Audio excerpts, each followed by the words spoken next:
Hello, everyone! Welcome to another virtual event with Mysterious Galaxy. I am Nick, the Director of Events. Today, we have two wonderful authors here talking about both of their books. We have Kritika H. Rao and Andrea Stewart. Hello, you two! Hi. How are you? Very happy to be here. Happy to have you both.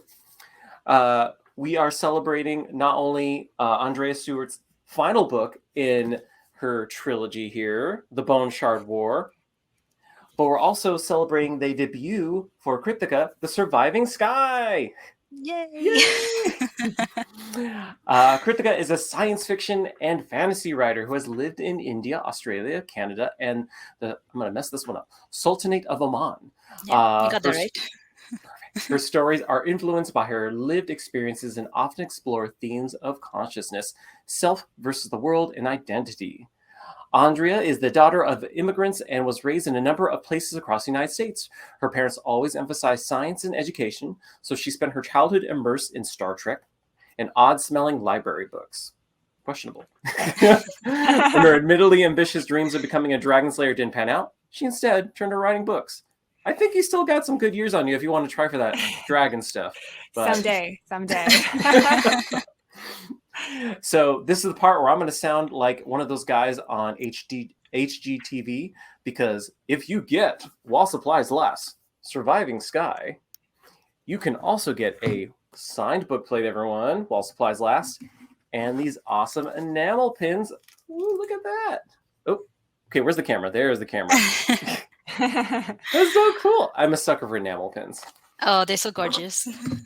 And with your purchase of the Bone Shard War, we have some of these Mephi. Is that correct? Mephi pins. Yes, Mephi. It's like an otter with horns. That's so cute. Yeah, and he's saying a very good. A very good. I love it. So if everyone notices, if you're watching below, there's a link that says buy books and get signed book plates and awesome swag. That'll take you to our website where we have both of these authors' books. You can buy them while supplies last and get them shipped to you, because we ship all around the world too if you're not local to San Diego. If you have any questions you'd like to ask of both of them, either one of them, all the above, we have another link that says ask a question. Put your questions in there and they'll be answered later on in the question and answer section. Okay, you've all have seen enough of me for now. I'll come back on later for the question and answer section, so I'll disappear and let the discussion flow. Be back later. Thanks, Nick. All right, awesome. Okay, so yeah, here's me being awkward. I'd love to ask you a question first, Kritika, because your book just came out most recently, and I feel like our books have some similarities. I was kind of joking about that on Twitter, where we both have like these floating islands where it's a little bit. The ground's a little uncertain. So in The Surviving Sky, people have retreated from land, which is now hostile, and they live in these plant constructions in the sky, which are so cool and which you can see on the cover.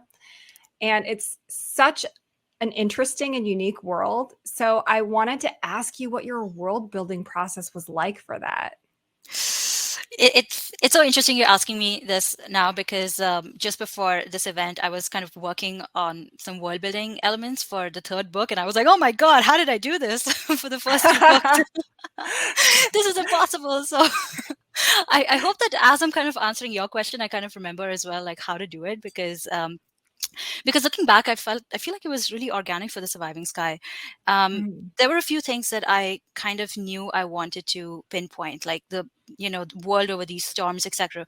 For one thing, I picked jungle storms because jungles are cool.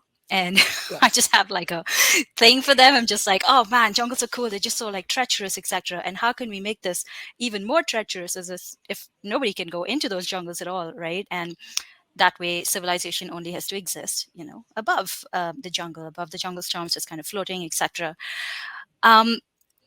So for me, world building really came about, and I know people often dislike this answer very much because it doesn't address world building specifically. But for me, world building really came from Ahelia and Arab, and everything really rooted down into the two protagonists of the story. The fact that one of them could do the magic and understood the world, as much as it was possible for anyone to understand the world and survival and consciousness and all of those things. And one of them had none of the power, but a lot of the expertise, and was looking for secrets and was looking to understand the world and all of that. So when I kind of got behind their heads, it allowed me to look and find the corners and spaces and the shadows and the contours and the boundaries of this world. One thing I'm finding right now is that the world is so extensive. Like, it is such a challenge to figure out exactly which pieces to show on the paper, right? And I'm sure you have this too, Yes. right? Like, because you're just like, Yes. oh, I can just like do whatever, and there's so many things, but you're like, this is not relevant. Like, nobody cares about this, and Right. it's not moving the plot forward, right? Yeah, because I noticed like we don't see we spend most of our time on the one like floating city, right? And I know there's more out there, but but like that's where the focus of your story is. So that completely makes sense. And like I understand what you're saying too about the characters and how fleshing them out helped you understand your world better, because I do feel like it's like that when you world build, where people ask you, well, what do you do first? Do you build the world or build the characters? And it's like, well, it kind of happens at the same time, right? It does, because I mean, think of our world, right? Like, it's not like we know everything about our world. Like, there's obviously so many elements that we don't know. We only see the world through our own specific lens, so it's very hard to kind of distinguish that and say, well, does that world exist outside of the character? Yeah, I think like anyone reading The Surviving Sky will see that, the world is obviously very rich and exists outside of the two characters, but it's not understood outside of these two characters. And interpretation, like objective fact versus like subjective interpretation, is such a huge theme of The Surviving Sky. So that was kind of embedded through the characters within the world itself. And that's really how I kind of went around world building. I didn't specifically sit down to say, oh, what are some cool world building things I want to throw in? It was like, oh, what are these characters going to see and what are they going to make of it, right? Yeah. Oh, definitely. Yeah. It's really cool how both of us have like floating cities which do weird shit. I know, right? I mean, I feel like that's one of those things that is just so interesting to people for some reason. Like, it's just something that because I feel like a lot of fantasy we see, it's set in your standard, medieval, Right, swords and sorcery, medieval, kind of like Western Europe kind of thing. And I'm like, well, it's fantasy. Like, we could do so many weird things with it. And for listeners and viewers, if you are watching it and watching this and kind of considering buying The Surviving Sky, please know that it is a weird story. Okay, I want to set expectations right. It is hella fun. It is awesome. It's got so many cool elements, and it really explores and takes a look at magic and all of that. But it is not a straight up fantasy that you might kind of be used to reading, etc. It's very much at the blend of that genre of science fiction and fantasy. So I got really lucky that even my publishers, I think publishers often don't like to, they often like many to risks. I think they often also just like to either call it science fiction or fantasy. But I got really lucky that my publishers were very open with the idea of calling this science fantasy and calling it what it is. So so just be warned, but it is awesome and you should get the book. No, I totally agree. So it's called The Surviving Sky, and then the city where the protagonists live, it always seems to teeter on the edge of disaster, which is exciting, obviously, for me, not for them. So I'd love to hear about your process for creating that society that they had to build in these crazy conditions in order to survive. Yeah, it's I love this question because it really kind of hones in on the world of Surviving Sky in this like beautiful way, because it's obviously it's called The Surviving Sky. It has this very dystopian feel to it, and for the longest time when people would say, oh, is this like a dystopian world and is this like post-apocalyptic, etc., I don't really know how to answer that, because I'm like, is it? It's not, though. It's like, it's a beautiful lush world. Like, it doesn't have those tropes of like, oh, everything is clinical and sterilized and white marble, dusty, or hot, dry. Yeah. Exactly. That's not the kind of post-apocalyptic world it is. Yes, there are these awful storms which ravage the surface of the planet, and that's why civilization has to float. But the world itself it exists almost at this like intersection of beauty and survival. And of working together, and of the consequences of not working together. Because one of the things in The Surviving Sky, one of the magical elements, is that architects have to work well together, and they also depend on people who can't do the magic, on their desires for everybody to stay afloat. Like, there is this intersection and communication between them, as much as there is a difference in their power and privilege and all of that. And I just really like that element of it. I think survival is often kind of, people think survival is this really easy thing, oh, a catastrophe happens and then we'll all, of course, like, I think COVID showed us how well we deal with catastrophe. So how poorly equipped we really yeah, are. Yeah, totally. So for me, it was kind of trying to balance all of those things, which I try to do a little bit also through Ahilya and Aravin's relationship. It's very they love each other to death, but also like they drive each other insane. And I know I've had reviewers, etc., saying, I just want them to kiss and just want to knock their heads together. And I'm like, what, I feel you. I absolutely feel you. That's exactly their relationship. But it also balances itself between like survival and beauty and love and all of those things. So yeah, I think kind of going from that theme, that helped. Yeah, I think that kind of leads well into one of the questions that I had, which was about their relationship, because I really enjoyed the fraught relationship between them, where they care about each other deeply, but they just can't quite seem to get on the same page. And I know that can be frustrating sometimes, but I personally, like, I loved it because I love that kind of like push pull that you wrote between these characters. So like, how did you go about writing that, like, in such a well-drawn way? Thank you. I kind of got behind their heads. So, and I know, so I remember like when my beta readers would give me feedback and they'd be like, oh, Ravan's such an arrogant ass. And I was like, no, he's the best in the world. Why do you say these things? Of course, now that I have distance from him, I'm like, you know what? He's a bit of an arrogant prick. I get it. Like, but also when I was writing them, I was so completely behind their heads that I became them, in a manner of speaking. It was very, method writing, for lack of a better word. I was method writing. No, I do. I think of it a lot like acting, right? Because yeah.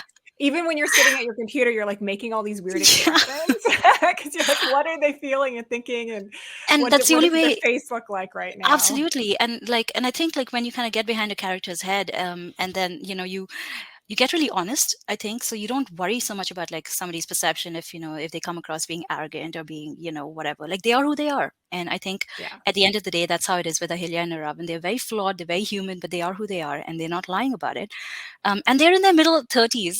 These are not like coming of age 20-year-old characters. This is like, they're in a marriage. They've been together for like 10, 11 years. They're in their 30s. They feel like they have some control over their lives and their world, only to realize that they don't, like most 30-year-olds I know. So it's yeah, I think constructing them was actually a lot of fun, and Aravan came a lot easier to write, I have to say. Despite I found them delightfully messy. He only has two reactions. I felt people either love him or they like despise him, and I'm okay with either. I'm like, yeah, that's all right. It's not about whether they love your characters, right? It's about whether they want to keep reading about them. Absolutely, yeah. How compelling they are, right? And I think the characters are pretty compelling. Obviously, I definitely think so. Okay, so I have to talk about the magic system because I love magic systems. So I loved the magic system that you built, and like you said before, it's kind of science fantasy, so there's a very technological feel to it and to the whole world as well. And so I was wondering, like, what inspiration did you draw from science, and is there any area in particular? I feel like this is I love this question, but I feel like this is a little bit of a loaded question because I did draw from science, absolutely, but I didn't draw from Western science. I drew from like Hindu philosophy. This book is very heavily influenced by Hindu philosophy, and the more you kind of study Hindu philosophy, the more you realize how scientific it really is. So I studied the Vedas and the Upanishads, and I studied like Jiddu Krishnamurti's work. He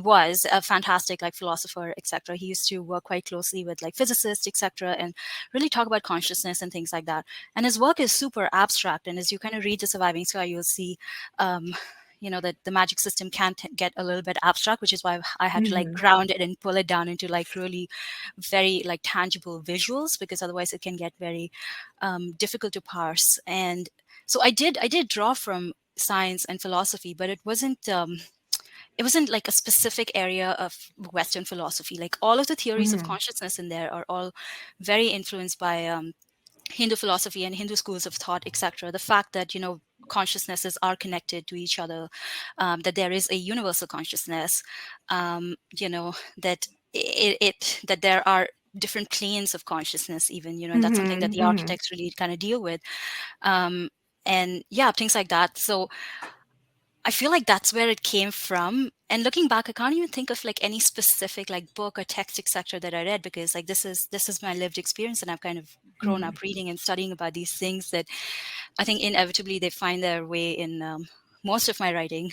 As the bio said, Yeah. like I think about identity and consciousness and self versus the world and all of those things. I love that though, because like I feel like consciousness is a thing that we see most often studied and explored through science fiction. Yeah. So I love seeing that brought into more of like a fantastical world as well, because I feel like there's that potential there. We can have a little crossover, right? As a Yeah, treat. absolutely. Yeah, absolutely. I recently read, I'd finished reading Foundry Side by Robert Jackson Bennett, and he also does similar stuff like with consciousness. Again, he's also sold as fantasy. He's epic fantasy, but I would even classify him as like science fantasy in many ways. And I like that. I feel like there's so much that you can do in fantasy itself. It's fantasy, magic is it's a realm. There is so much you can do with it. And for me, it is very um yeah, it's fascinating to think of how we can take these like big concepts and bring them into a fictional world and explore our human nature, Mhm. beyond the regular emotions and all of that. Maybe explore it in a grander, more cosmic way. I really enjoy doing that with this series. It's almost like the opposite of that whole saying, right? Where a sophisticated enough magic system is a science. Yeah. Oh, absolutely. Yeah.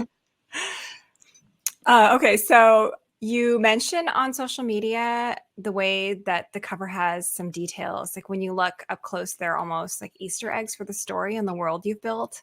Can you talk a little bit more about that? Because I love the Yes. cover, and I was just like, there's so many like little details in it, and it's so beautiful. So yeah, Oh, I'd love to hear more about that. it's such a gorgeous cover. So, I mean, you can probably see it at the back there, but let me see if I can kind of show you a close up. So that's the Yeah, cover, you and you guys can will just have to buy it and then examine it closely. So it is 100% one of those covers that you have to look. So I actually remember when the cover came from Leo Nichols. He's the artist and he is phenomenal. So when he sent the cover, at one point, like I magnified my screen and I went over it like inch by inch, and it's amazing. There's so many little things. So right here you can kind of see, but right there you can see a little oh protagonist yes. hanging out. So cool. Oh my god. And so first of all, with the cover itself, like it is such a detailed cover, but it's also like super epic. Like you don't have to look at it too close. You kind of just give it one glance and you're like, holy shit, there's so much happening and it's awesome. And then when you kind of look at it closer, then you're like, oh, all these details just pop and they flow really well. And I think this cover is perfect for Surviving Sky, because that's exactly how Surviving Sky itself is. It's a very epic book, but it's also very contained and it's very like personal. And there's so many different details like that. So that's one. Somewhere over here, like you have these like beautiful like carved bridges, and then Mhm. right behind them at the back here, you can kind of see these vines just kind of hanging out, and like this vegetation that just looks so amazing and so cool. And right at the bottom there, where the root ball itself is, you have more architecture and little bridges, etc., and waterfalls. You have like apartment buildings which show the difference in like class and privilege almost that exists in this world. You have these like beautiful carved things, but then you also have this like pretty basic like set of apartment buildings, which is where people who can't do magic live, right? And That's yeah, I such mean, an amazing attention to detail. it's I love tons it. of, I know, I dare any AI to do something like this. Right. Right? Oh my god. Yeah, I got super lucky with that. And I have the same artist for books 2 and 3 as well, and he's Oh, currently I am so excited to see Yeah, what those covers look like. we just recently sent like the briefs for it, and he is working on it. So I'm just like waiting for my inbox to pop with something like that. It's gonna That's be gonna be incredible. epic. Yeah. Because Oh I gosh. get like that real sense of wonder when you look at that cover, which is one of the reasons that I like reading science fiction and fantasy, is for that sense of Yeah. wonder. So yeah. Yeah, I'm really hoping that Awesome. when people kind of finish the book and they go back to the cover, if they just kind of look at it, then they're like, oh, like I see what this is doing. I see this, and like different details pop. Like as soon as I could, I basically got a magnification version of it to put in my office, because why wouldn't I? Yeah. Okay, so you said that you have the same artist for book 2 and book 3. So it is a trilogy. Yeah. And no spoilers, I know, because your first book just came out. But you did say earlier too that you were working on book 3, which is amazing. But what can you tell us about the future books? Book 2 gets dark. I mean, I haven't finished writing book 3, but I think it is the darkest book of the 3 of them. And the characters at the end of book 1, they have like, they grow, and there's something, obviously they come to a better understanding of themselves and their world, and or whatever, an understanding, at least from what it was before. And I think they face challenges in a different way. In many ways, their positions are reversed, especially when it came to like power and privilege and things like that. And it's an uncomfortable space for them. It is both books 2 and 3 are I look forward to seeing them be uncomfortable some more. Yeah, I know, right? Like that's what we're here for. Like that's the entertainment, that's the show. It is told from the perspective of Ahilya and Aravan only. Again, at the heart of it, the Rageous trilogy is very much about the story of Ahilya and Aravan. Because like the two really personify like the subjective and objective duality in Hinduism that I'm really trying to kind of showcase, as a philosophical thing. So at the heart of it is really their marriage. That's one of the big through lines of the book. And yeah, So I'm have really to like excited. read to find out, like, do they stay together? Yeah, will they one day? It's like a perennial question with it. Yeah, I mean, I love how you have that contrast between these big epic things that are happening in your book, and then this very intimate portrait of a marriage that's just kind of in trouble. Yeah, it's kind of falling apart. As I said, such a good metaphor for the world itself, right? Like you have this beauty and you have this thing, and it's kind of hovering at the edge of like survival, and that's very much Ahilya and Aravin's marriage as well. Yeah, it's I also found which worked out really well for me is because there were these big abstract concepts of like consciousness and philosophy, to ground it into something really personal for the two characters, like something which, even if a lot of people don't experience that, etc., they will understand it, and it's a very human thing, right? Like it almost like legitimizes the abstractions, because otherwise it would all be very airy fairy, float in the air, we don't know what's going on. Right. So, we have to have those yeah. characters to latch onto and to kind of understand the world through their eyes. Exactly. And to see that no matter how competent and smart and everything they are, which they are, they're very competent, they're very smart, like they know their shit, like they're very nerdy, just very smart people, but they are not all that smart because they can't get their shit together, right? Like, come on. Yeah, I love that it's not like, it never falls into like idiot plot, right? Where the plot only works because they're idiots, because they're not. They're very smart, but yeah, I mean, we're messy creatures, right? Yeah. And it's not the miscommunication trope either. I know a couple of people, asked about that, but it's not that they don't want to talk to each other. It's because they talk to each other a lot. Oh, they talk to each other a lot. Yeah. It just doesn't go well. Yeah. Absolutely. It doesn't go very well because they've known each other for so long. They think they know each other. I think that often happens, right? When you know somebody for really long, you almost anticipate them, and it's harder to look at them as a new person, or harder to expect change and things like that. I think that's what happens in their marriage quite a bit. But sucks for them, but we have fun as we're reading it. So yeah, no, it was a ton of fun. I love that. Okay, so is there any media that you're particularly enjoying these days? Like anything that you're watching or reading? I know you're busy. I know. Yeah. Wow. Especially now with debut. I've been watching Ted Lasso, actually. I finally caught up to watching Oh. it. Yeah, I'm really enjoying it. We haven't finished watching it. We're still, I think, in the second Mhm. season. I also have a toddler son, so like TV watching is very, very, very, it's like, oh, 10 minutes here and then, okay, time to do other things. And then, oh, another 15 minutes here, maybe. So that's how Oh it is. yeah, So, no, we watch in like 15-minute increments because yeah, that's that's the amount of time that we have between when our kid goes to sleep and then when we have to go to sleep. Yeah. absolutely right. And I also have a day job. So, between that and then being a mom and then, obviously writing, etc. It's a whole, media is not, it's hard to watch It's media. hard. It's hard. It's like I feel like it should be a priority in some ways just because I feel Yeah. like when I do read or watch something that's really good, I get so many ideas percolating in my head Yes. because I'm like, "Oh, I see what they did there and I really like that." But Yeah. on the other hand, it's like, "Oh, but like you're not getting paid for that, right?" Yeah. But we should. I mean, I totally agree. Like, it's such good research. On debut day, actually, my husband and I, we went out and we caught the new Spider-Man, and it was incredible. Like, oh my God, I want to watch it like twice again, and watch the first one and then watch this one again. And it was just so beautifully done. And there's so many different things in terms of like the narrative choices, etc., that they made, and how they gave information at these like specific points and the manner in which they gave that information, like the form and Yes. structure of that movie is like, oh, like up there, like I still top have to see class. it. It's Oh, it's on okay. my it's on my to-do list. Yeah. But yeah, Yeah, hard to it's get out brilliant. to do that. What have you been watching, Andrew?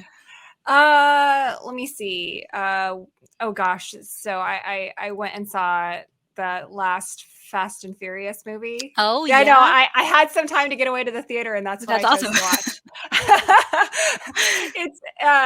it's it's fun, and like that I think is valid in and of itself if something is Yeah, fun. Uh absolutely. there's some really terrible dialogue, but you have a good time. Yeah, I love Um campy movies. Like, they're so much fun. You just kind of like sit there and you just be entertained, and that's all you need to do. You don't have to like, there's no oh big yeah, thinking yeah. involved. It's just, yeah, it's so fun. And then I did just finish reading a book recently because I had finished my rough draft, so I was able to take a little bit of time to actually read. I finished Hope Ablaze, which I think I is saw you it's tweet not. about that. Yeah, oh my god, it's so good. It's not coming out until January 2024, but it is a powerhouse of a novel. It is so good. Mm. It's about this teenage Muslim girl who gets illegally frisked right before a Democratic candidate's rally. And she's a poet. And she writes this poem that very unexpectedly goes viral and ends up just upending her entire life.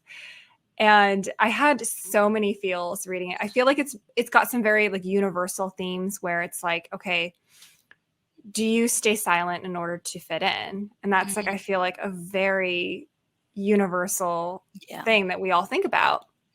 But then like as somebody from like a family of immigrants, it also hit in Yeah. some very different ways as well, where I was like, oh my gosh, like I recognize this whole like food is love kind of thing. and Yeah. Oh, and it sounds just like wonderful. and the struggles that the immigrating parents have gone through. And it's just, yeah, it's lovely. It's beautifully written, and it alternates between prose and poetry actually. Oh, So it's that's got some beautiful. sections. Yeah. So it's got some sections with just poems, and then it's got some sections that are just prose, and it's wonderfully done. Yeah. I love that Everyone's kind got of to go stuff. add that to their. I know. I'm going to immediately. I love that kind of stuff, which like plays with form and structure and things like that, like really well. I tried doing a bit Yeah. of it in The Surviving Sky, and there's way more of it in the rest of the trilogy as well. But it's literature lends itself so well to that, and in science fiction and fantasy, unfortunately, like we don't see that much. At least lately, I've not kind of been seeing that as much, and Mhm. it's nice to kind of be weird, right? Like, Yeah. and I feel like different genres tend to do it better sometimes. It's I like the sound of this book a lot. I feel Yeah. like it's definitely done more in lit fic than in Yeah. science fiction and Yeah, fantasy. totally. Like I listened to Normal People by Sally Rooney recently, Mhm. and I Yeah. didn't realize that she doesn't use quotation marks in Yeah. her books because I was listening to it on audio, and I was like, oh, that's like an interesting little thing that she did. And I wonder like what like narrative choices she was making and why, but I don't think I'd understand it without actually picking up the physical copy of the book. Yeah. But yeah, you don't see that in fantasy and science fiction. I think there's a little less tolerance for that. among readers, because we're already throwing a lot of weird stuff in there, right? So it's like Yeah, there's like yeah, a certain weirdness tolerance, I feel like, where it's like yeah. you can do this many weird things, but if you start to do too many weird things, then it becomes alienating, right?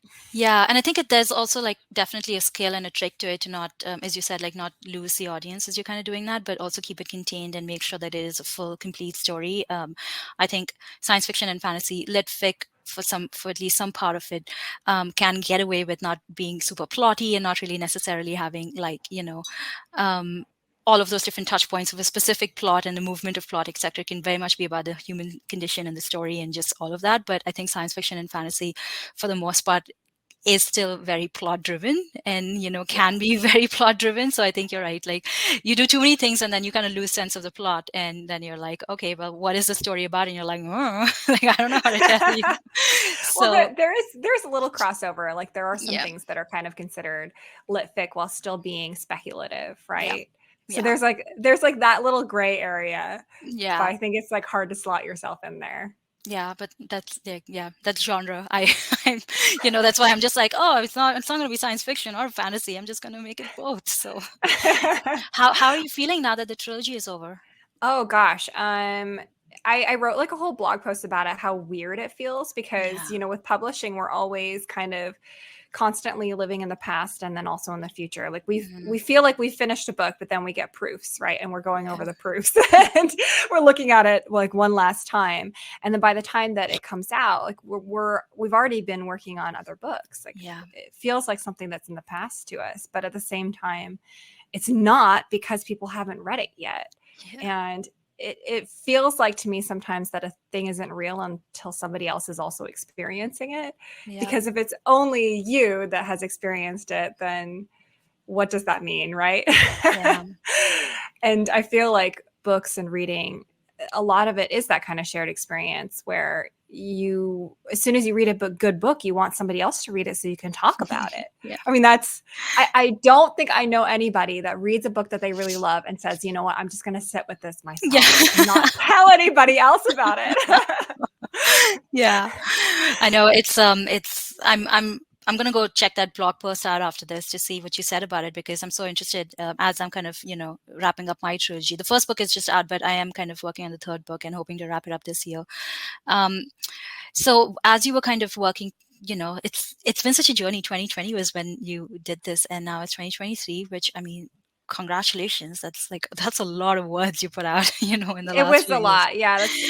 I often wish that I wrote a different genre instead of Yeah. like fantasy. Because I'm like, oh, that was like two normal sized books right there. Yeah, that's a lot. What are some moments that kind of stand out to you in your journey? Whether it's like, just personally for you, which Oh you look gosh. back Okay. and you're like, So, oh, this is amazing.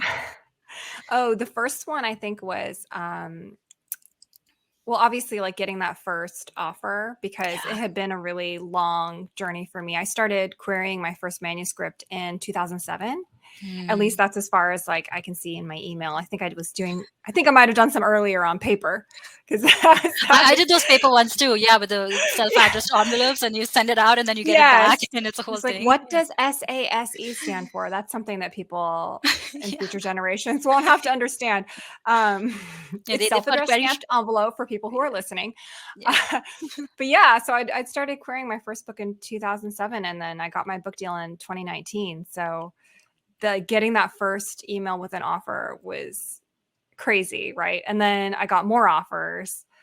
So I got to celebrate twice, because we celebrated once when that first one came in, and then once the one that we ended up accepting came in, then my husband and I celebrated that as well. But like, I think one of the things that really sticks in my mind is, we had this number of like, well, when could I quit my job?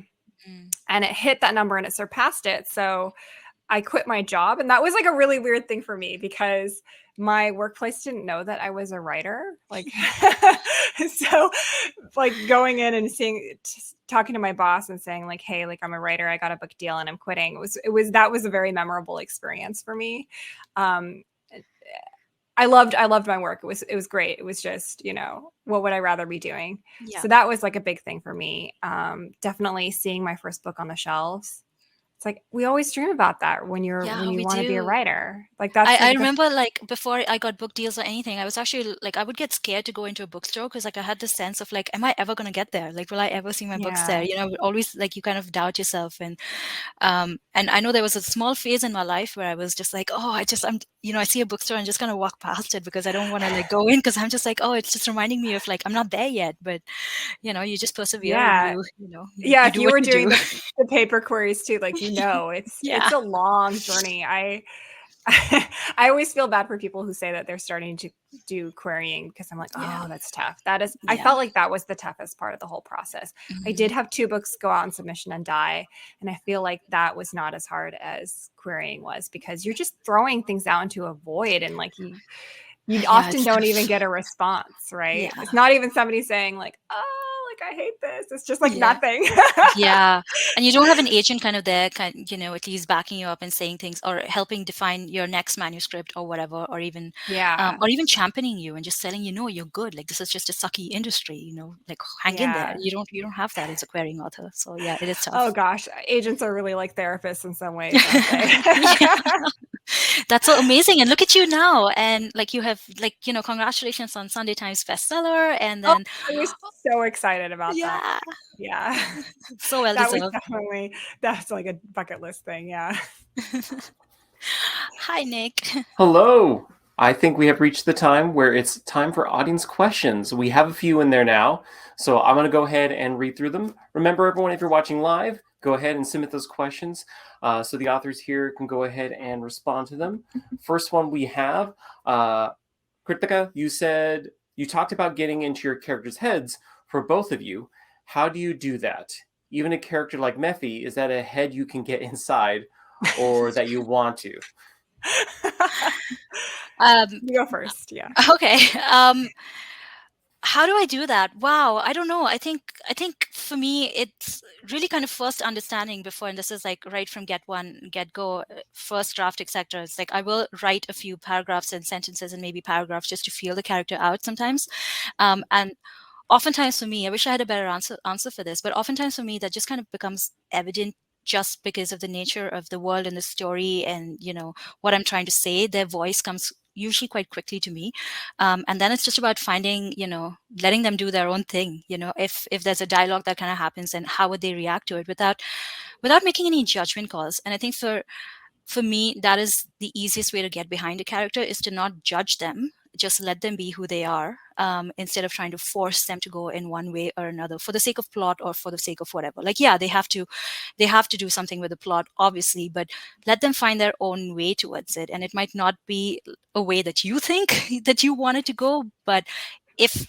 it sticks with the character voice, then it is going to be natural, and your readers are going to pick up on that, and it'll shape the character in a way which you probably did not like consciously attempt to. And that's how I did it.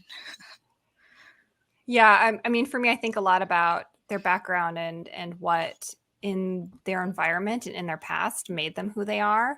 And I also I do the same thing that you do, is that I write a few paragraphs and kind of feel out like what is the way that they talk to themselves, like like how do they perceive things, and how is that different from the way that other people would perceive things? Like what kind of memories do these things that they are seeing trigger?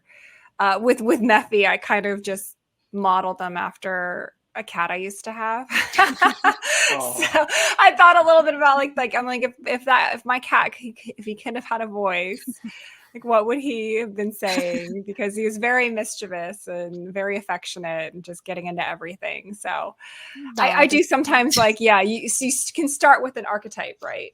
Yeah. And then you can kind of move from there. Yeah, absolutely. And just very quickly to add to that, like, I think it also helps, like, as you're kind of living and moving through your own life and your own world, just to be curious about people. And that curiosity that you have about other living people, etc., if you bring that to your own writing, to the characters that you have themselves, without judgment, I think that can really help. I mean, none of us are without judgments, obviously. Like, we walk through this life making judgments all the time about ourselves and other people and all of that. But if there's also curiosity, which is a part of it, I think that can come out in the way that you define your characters as well.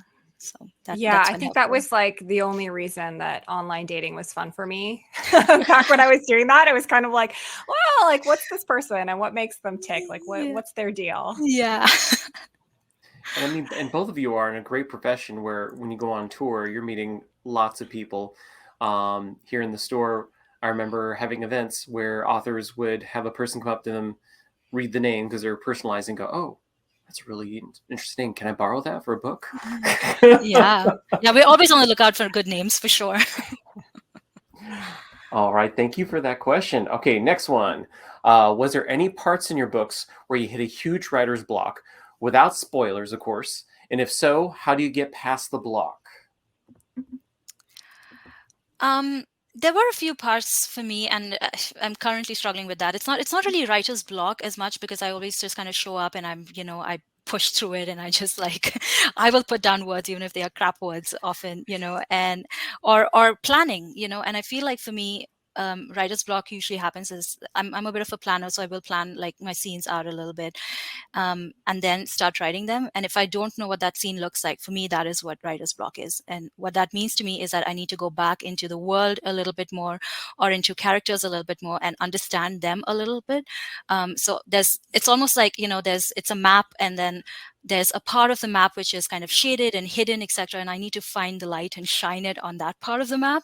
And then my writer's block will basically evaporate, because then that information itself will give me new ideas. I'd be like, oh, okay, that's information that I can kind of use. So going back and exploring a little bit more about characters in the world, which might not be for your story specifically, but at least getting to know them a little bit more, that helps me.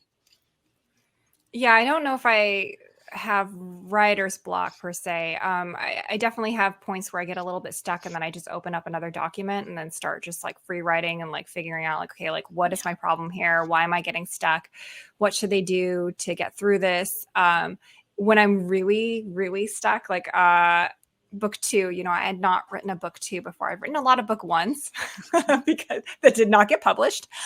But when I got really stuck, like I had to discard like a bunch of words, I knew I needed somebody else's opinion, right? So that's like when I called up my friends and said, "Hey, can we sit down and like, can you talk to me about this and tell me what I'm doing wrong?" So yeah, sometimes you need an outside perspective because you do get so stuck in your own book and you feel like certain things need to happen when maybe they don't need to happen that way.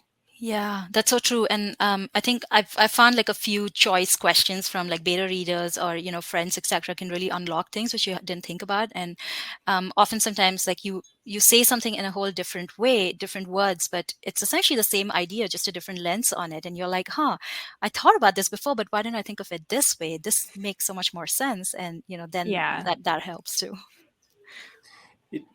So much can be said for great editors and beta readers because Oh yeah. they will definitely help you hone in on the things that you've just been plotting over and just seeing, and then they're with the fresh eyes that can just look at it and you're like, oh, I guess you're right. I guess this is a little too fast, or this could be expanded on, or I don't know what this is doing here.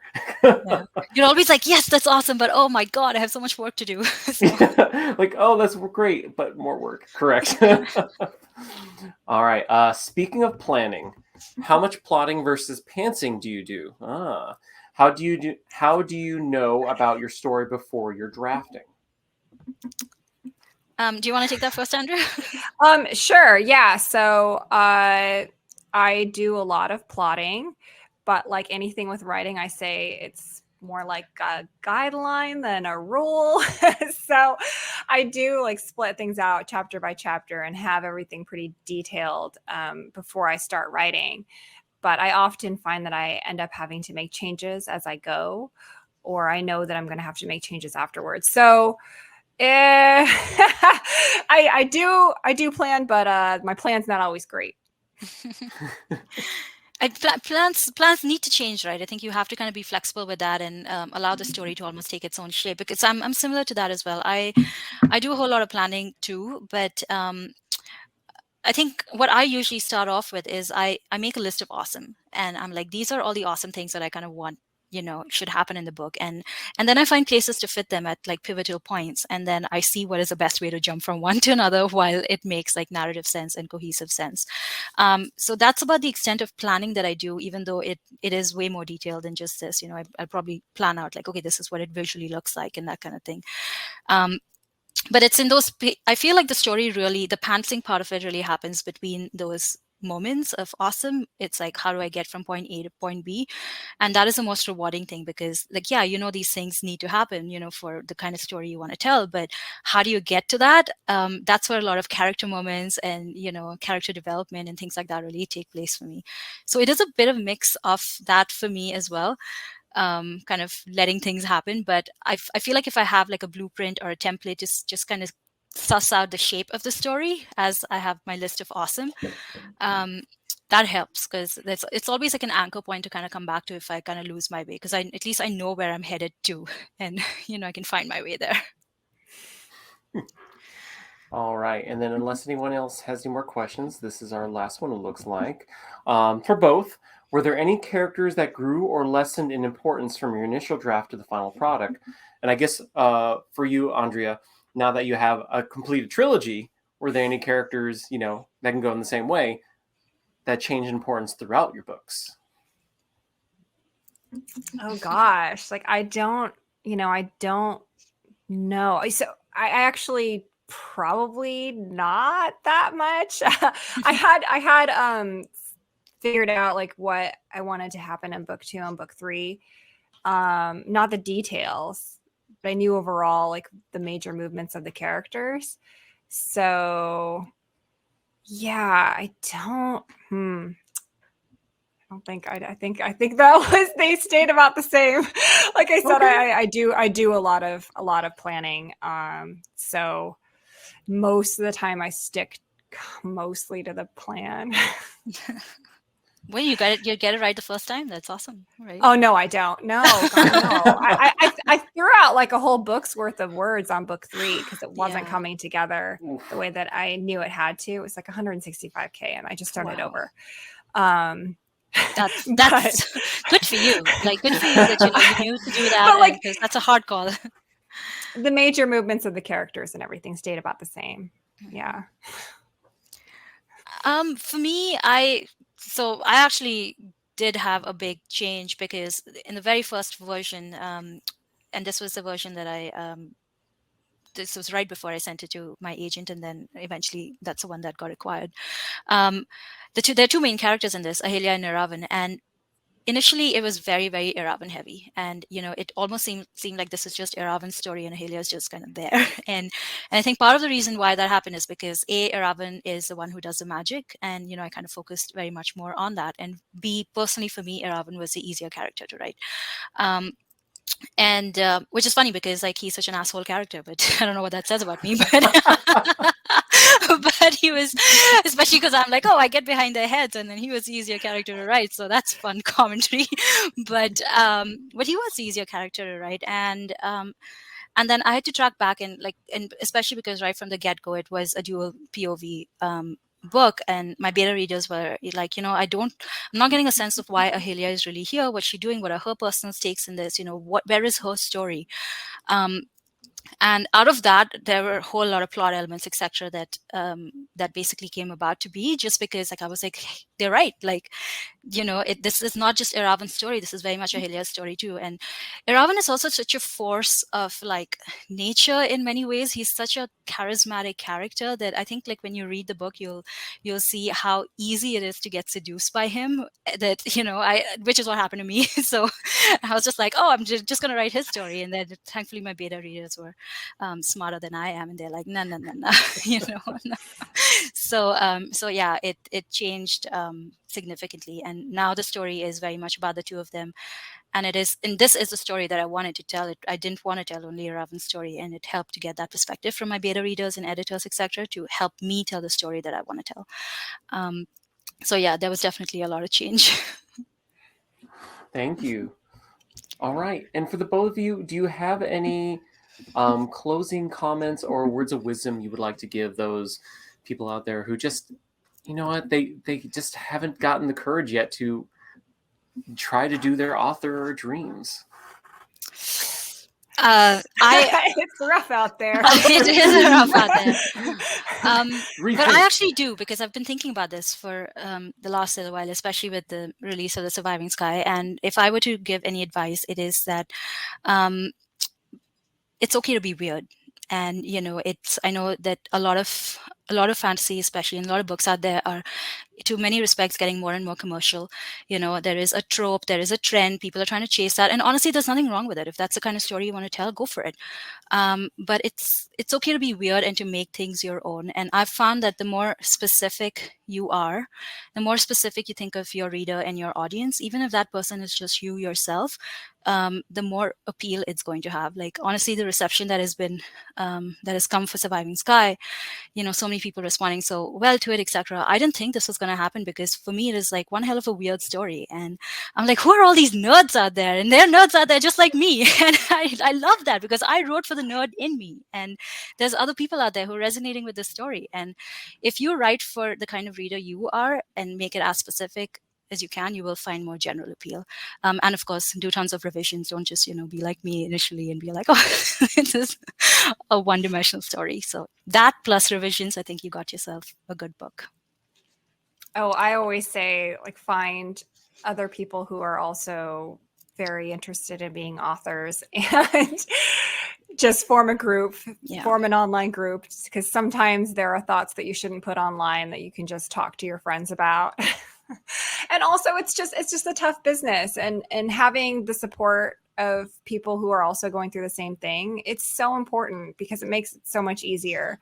You can critique each other's work, and you can also, tell each other like what's going on with things that you may not be able to put out publicly. So I've found that that has been invaluable. I don't know if I would have gotten to this point without, like, my writer friends. Yeah, absolutely. Yeah, a lot of people see writing as such a solitary thing, but if you really think about it, it does take a village to create an author. Yeah, it's a group effort, like right from, even writing and like brainstorming and having just, even if it has nothing to do with the story itself, just the support group and the commiseration. And it's a brutal industry. There's no getting around it. And you can't. But when it's great, it's great. Yeah.